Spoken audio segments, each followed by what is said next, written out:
In this video, we will continue Chapter 16 material and talk about molecular orbitals and electron flow, electrocyclic reactions, and sigmatropic rearrangements. In the previous video, we talked about the Diels-Alder reaction, which involved a reaction between a diene and a dienophile. Now, we know that the Diels-Alder reaction is a concerted mechanism which involves the movement of three pairs of pi electrons. We're going to focus on the initial attack of the diene to the dienophile. So we're going to focus on this arrow right here.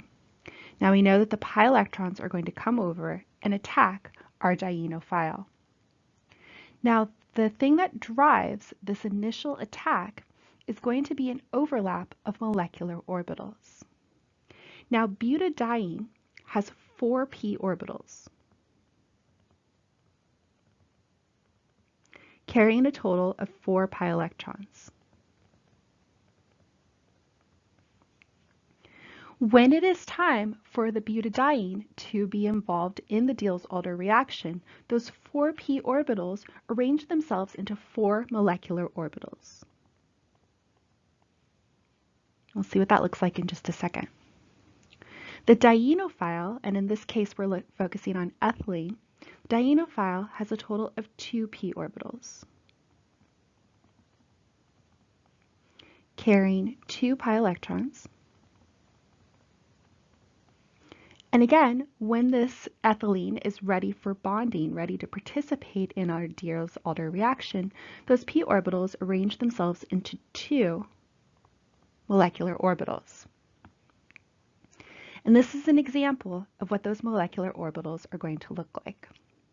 So recall that a p orbital has a dumbbell shape, and each side of the dumbbell is a different phase sign. So sometimes it's illustrated as a positive or negative phase sign, and in this figure here, it's just illustrated by 2 different colors. Now, in order for bonding to occur, phase signs that are the same must overlap.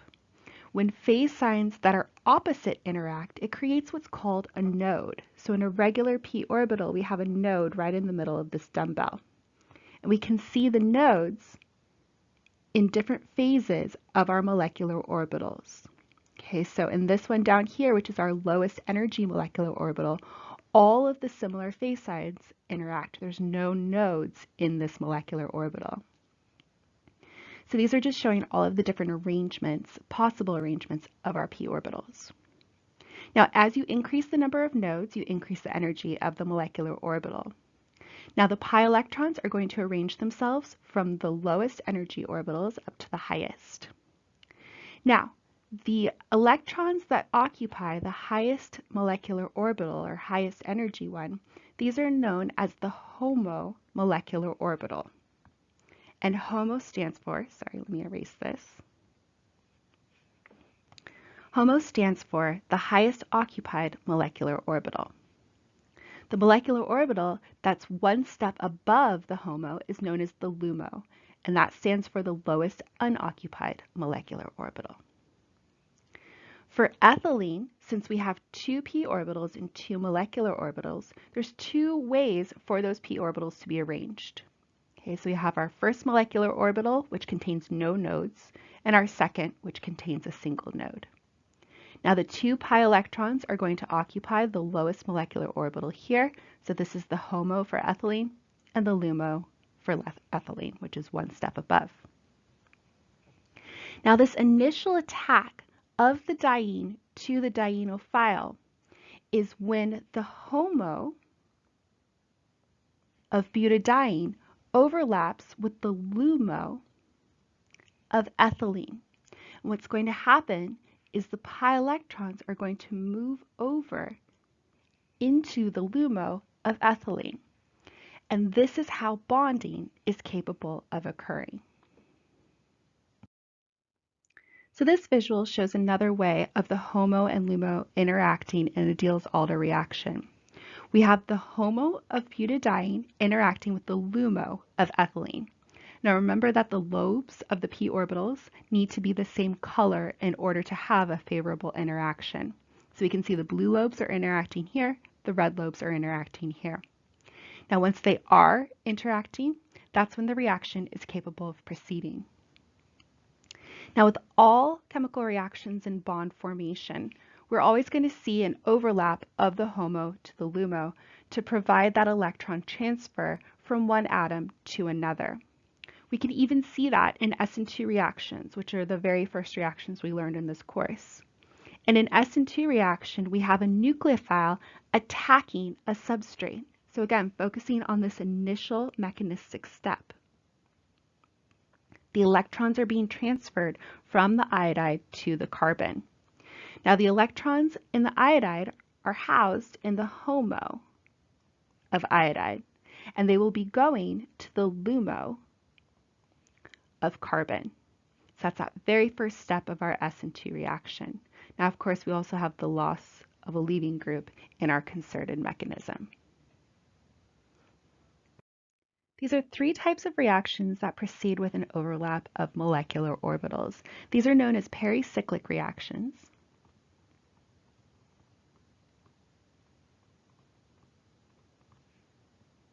And we've already seen one, which is known as a cycloaddition. So a cycloaddition reaction is a Diels-Alder reaction. So in the rest of this video, we will be talking about an electrocyclic reaction and a sigmatropic rearrangement.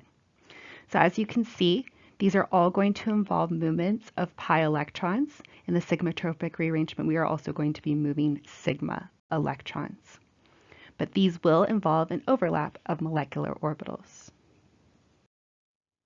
Electrocyclic reactions are very similar to Diels-Alder reaction, except instead of involving two different molecules, a diene and a dienophile, an electrocyclic reaction is going to be a reaction all within the same molecule.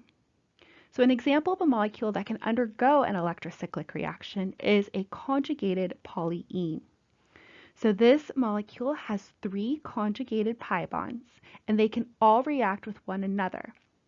Now, similar to the Diels-Alder reaction, we are going to form a 6-membered ring as a result of this reaction.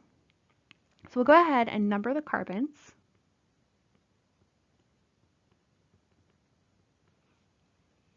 And then we'll take a look at the concerted mechanism. I'll go ahead and start my reaction arrows at the red pi electrons. Now those are going to come over and attack carbon number 6. Now that's going to push the blue pi electrons to move over between carbons 4 and 5, and the black pi electrons are going to also move over between carbons 2 and 3. So after this electrocyclic reaction, we have formed a 6-membered ring.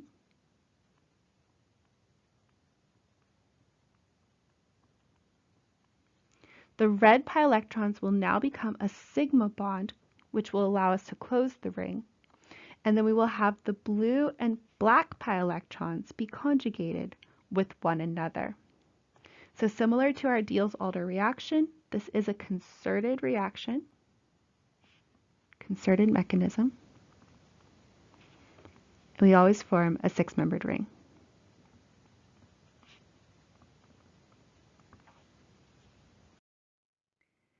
Now, if carbons 1 and 6 contain groups attached to them, so for example, these two contain methyl groups, we have to take stereochemistry into account.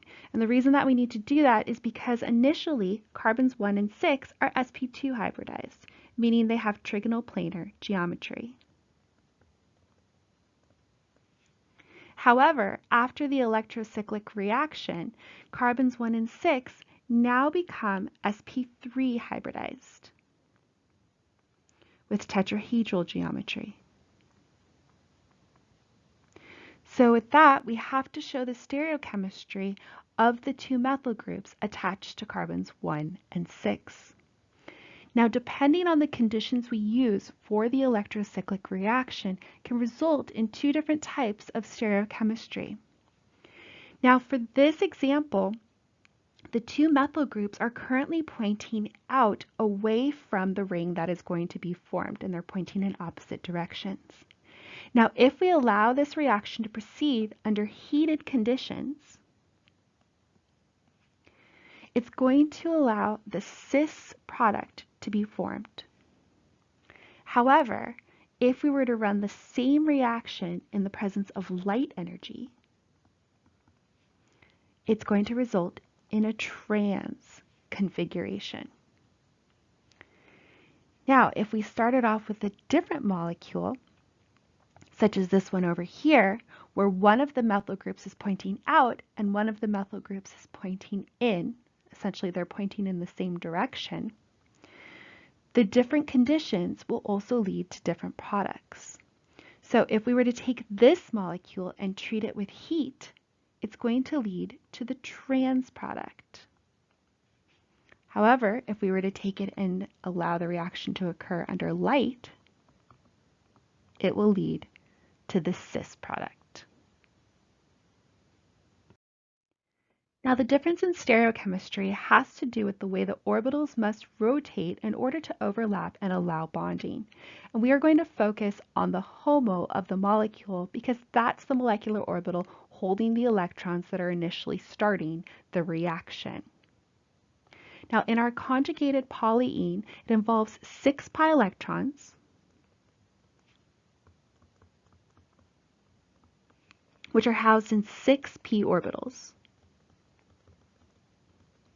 And those 6 p orbitals can be arranged into 6 molecular orbitals. And all of those molecular orbitals are shown over here. So again, when all of the p orbitals are capable of overlapping their phase signs and there's no nodes, that's going to be the lowest energy molecular orbital. As we increase the number of nodes, so increase the number of places where the phases do not overlap perfectly, then we're going to also increase the energy. Now, in a ground state or normal state, the 6 pi electrons are paired in the first 3 molecular orbitals. So these electrons here are going to be the electrons that initiate the reaction under heated conditions. And this is the way the molecular orbitals are going to look. Now, under light energy, light is going to provide enough energy to promote a single electron up to the next molecular orbital. Now, under light energy, this 4th molecular orbital becomes the new HOMO. And as we can see, there's a different arrangement in the way those molecular orbitals are arranged, or in the way the p orbitals are arranged. There's more nodes. So under light energy, we have a different way that the molecular orbital is arranged. For heat reactions involving 6 pi electrons, this is the way the HOMO is arranged. Now, if we put this around into the start of a 6-membered ring, we're able to focus on the 2 orbitals that must rotate in order to allow bonding to occur. So we're going to focus on this p orbital and this p orbital, and those will correspond to carbons 1 and 6. Now these must rotate in order to allow the lobes of the same color to overlap. So we're going to focus on overlapping the red lobes. Now, these must rotate in opposite directions in order to allow the red lobes to interact with one another. This opposite rotation is known as disrotatory rotation, and all heat reactions involving 6 pi electrons have this disrotatory rotation. Now let's see how that's going to affect our 2 different molecules here, where the methyl groups are on 2 different sides or 2 different arrangements in our initial molecule. So we're starting off, we're going to focus on this carbon and this carbon. Now we know that they need to rotate in order to allow the 2 lobes to interact. Now this is heated conditions, so we're going to have a disrotatory rotation. Now the easiest way to visualize this is to hold out your hands and put the backs of your hands on the table. Your thumbs are going to represent the methyl groups. Now take your hands and rotate them 90 degrees in the opposite direction. You should be able to see your thumbs both sticking up. and that's going to represent both methyl groups cis to one another. So after our reaction proceeds and we still have the movement of all of these pi electrons, we will get our 6-membered ring with our conjugated double bond, and our methyl groups will be cis to one another. Now let's try it with our second example. Take your left hand and put it on the table with the back of the hand facing down. So you should have your thumb pointing out to the left. Then you're going to take your right hand, put it down on the table, palm side facing down. So you're going to have your thumb also out to the left. Now the heat means that we have disrotatory rotation. So we need to rotate these in opposite directions. So go ahead and rotate your left hand inward and rotate your right hand so that the thumb is pointing down. So those are going in opposite directions. We've just rotated our left hand clockwise and our right hand counterclockwise. Now we have our thumbs pointing in opposite directions. One's pointing up and one is pointing down.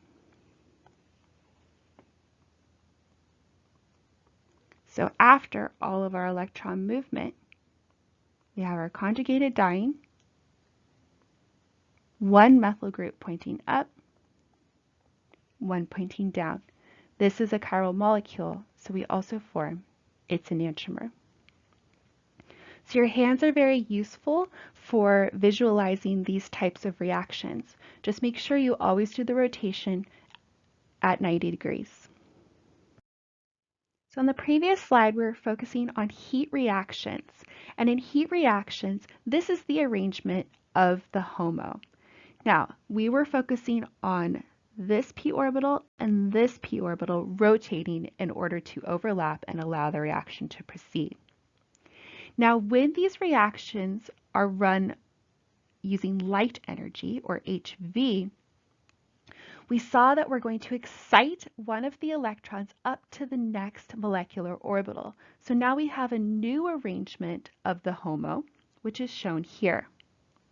And again, focusing on the two p orbitals that must overlap, we can see that the one on the right is now pointing in a different direction. So initially we had blue and red, blue and red.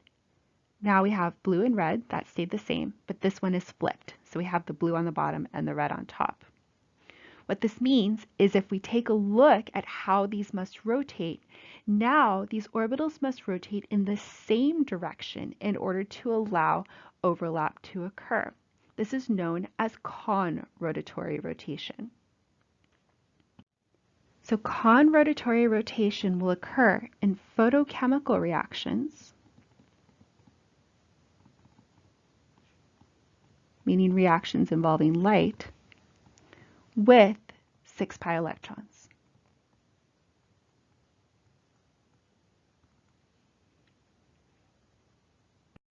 So let's go ahead and draw the products as the result of a photochemical electrocyclic reaction. So again, we're going to be focusing on the carbons that must rotate in order to allow their orbitals to overlap. This reaction is run under light, so we're going to have the con-rotatory rotation. Okay, so taking our hands, we're going to put both hands with the backs of the hands facing down. You're going to have your methyl groups, or your thumbs, be pointing out to the side. Now with con-rotatory rotation, we must rotate in the same direction. So take your left hand and rotate it clockwise, and take your right hand and rotate it clockwise. Now you should see that your thumbs are pointing in opposite directions. So we will get a trans product at the end of this reaction. So we have our conjugated diene. One methyl group is a wedge, one is a dash. It doesn't matter how you draw it. This is also a chiral molecule, so we will get its enantiomer. Now for our next one, again, the light means con-rotatory rotation. We're focusing on these carbons here. So take your left hand and put it with its back facing down, so your thumb is out to the left. Then you're going to take your right hand, but palm facing down so the thumb is also out to the left. Now we're going to take our left hand, rotate it clockwise, our right hand, rotate it clockwise. We see that both thumbs are pointing up, so that's going to represent the cis conformation. So after all of our electron movement, we will have a six-membered ring containing a conjugated diene, as well as our two methyl groups pointing in the same direction. Now this is a meso compound, so there are no enantiomers. So it's important to keep in mind that electrocyclic reactions that involve 4 pi electrons and 8 pi electrons actually have opposite rules to what we've just learned. But you are only responsible for knowing the electrocyclic reactions involving 6 pi electrons. So with heat, we know that we have the dis-rotatory rotation. And with light, we have con-rotatory rotation. So this is all you need to know for 6 pi electrons. The last reactions we will go over in this chapter are known as sigmatropic rearrangements. The term sigmatropic means rearrangement of a sigma bond.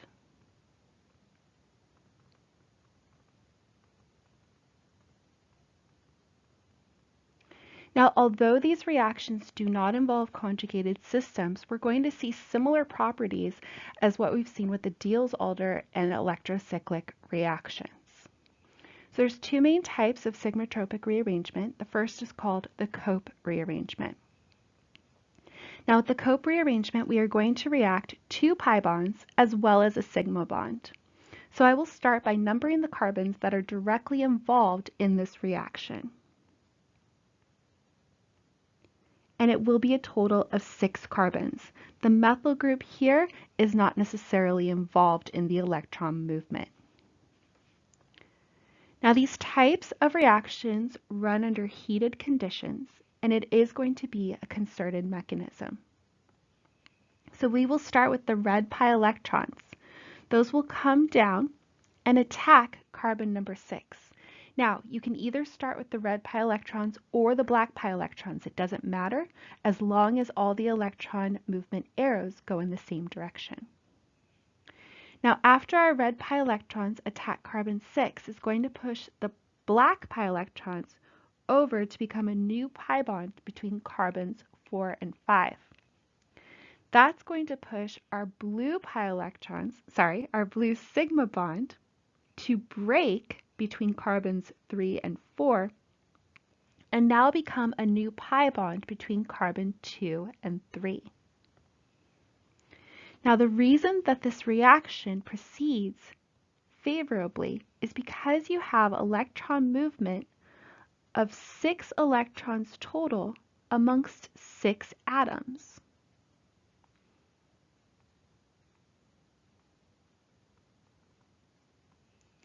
So in the course of this electron movement, we have a nice little flow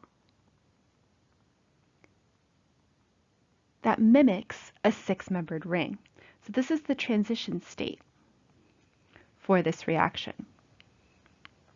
Now we know that 6-membered rings are the most stable, so any sort of transition state or mechanism that can temporarily create a 6-membered ring is going to proceed favorably. Now after the electron movement,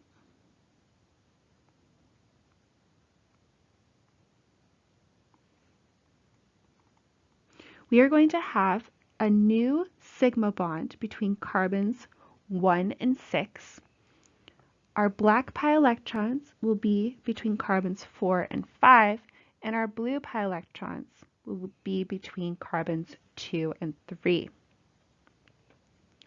So really what we've done is we've changed the location of the double bonds and one of the sigma bonds. We started off with a sigma bond between carbon 3 and 4, and now we have a new sigma bond between carbons 1 and 6.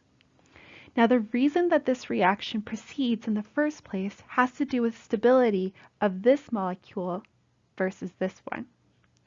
Our reactant started off with 2 monosubstituted alkenes.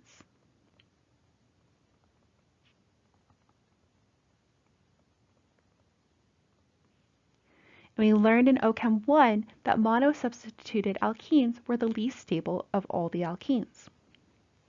In our product, we have one monosubstituted alkene here. Okay, so this is our alkene. It has one alkyl group attached. And we also have a disubstituted alkene. So this is our alkene, and it has two alkyl groups attached.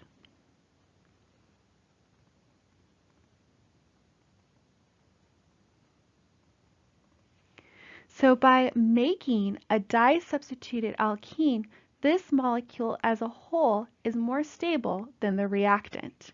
And as a result, the reaction is going to be favored. Okay, so these types of reactions don't want to occur just because they want to occur to ultimately form a more stable product. The Claisen rearrangement is another type of sigmatropic rearrangement. Now, a Claisen rearrangement involves atoms that are not necessarily carbon. So in this example, oxygen is going to be involved in the rearrangement. Now, this will also involve 6 atoms. We're going to have 1, 2, 3, 4, 5, 6. But I'm going to go ahead and number all of the carbons that we see so we can keep track of where everything is going in this rearrangement. And it really helps to number your carbons, especially when you're doing your homework assignment.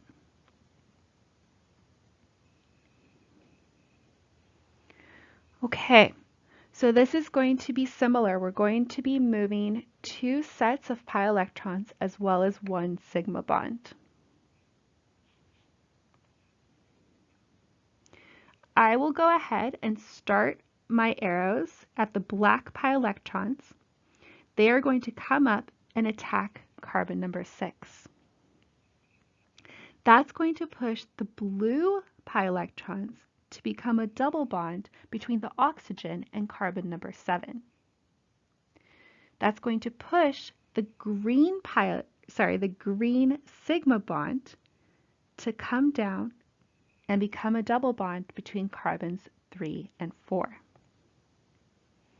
So in the end,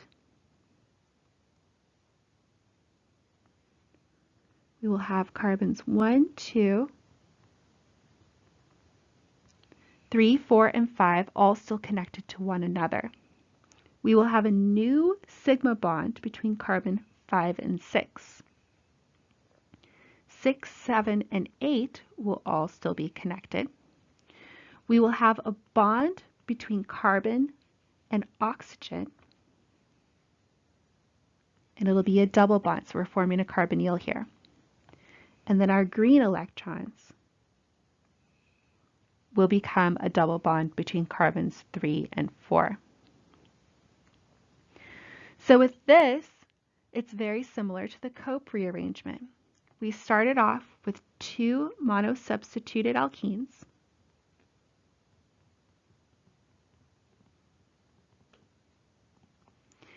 And in the end, we form a disubstituted alkene plus a ketone, a carbonyl. So a disubstituted alkene is much more stable than a monosubstituted alkene, and a carbonyl is also extremely favorable.